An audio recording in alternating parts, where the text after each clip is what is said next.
abaziro kushabwa kufayo aha migendere y'abana babo no babire bari hakushaba okwebembirwa umureberezi w'ekanisa ya Christian Fellowship. Yiwe ningoza kulambire zimushura rwabantu abakungu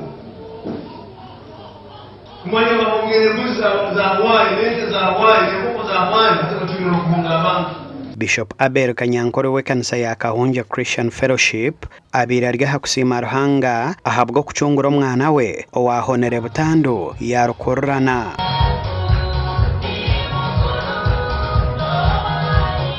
Beto nisima Ruhanga owampolirecha akansindikira malaika we yakwata omwana wange yaruga mu trailer hansi y'emipira ali mu mezi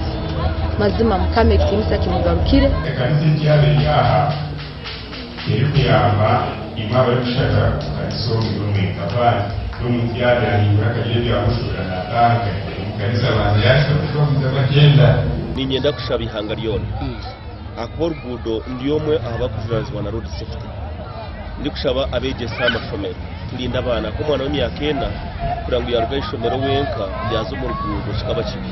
omukusimoko bashorwize sente z'urukwingana emitwaro nkaga kandi nizija kongera ha muganda ogwo kugura emotoka yo murisa owa Kabarore omuganda abakristayo b'ekanisa ya Kamuganguzi Church of Uganda bashabirwe kugira obuntu baba barya bokwera ebyanga byabo okugira entunguka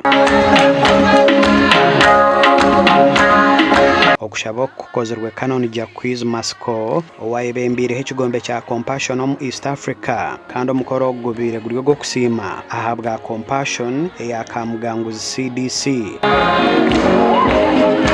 Ikindi cyashemeza hamba ubundi itukamanya konka report yi director ya mpire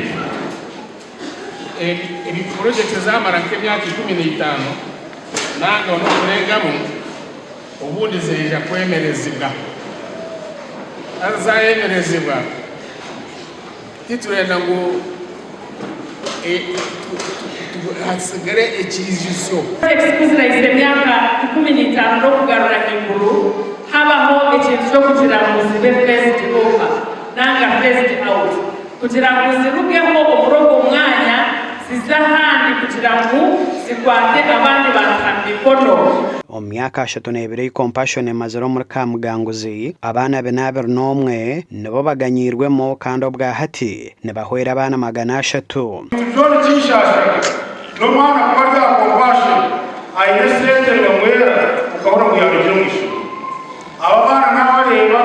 namwe n'umuhanda nashasha mu aha mukorono gwo gumwe sente z'ukurenga miliyoni 8 nizo shorozibwe zirije kwera mu kumaririzo kombe kenjo y'abagenyi ba Project Age gasha kwa Anthony Twine na Job na Amanya.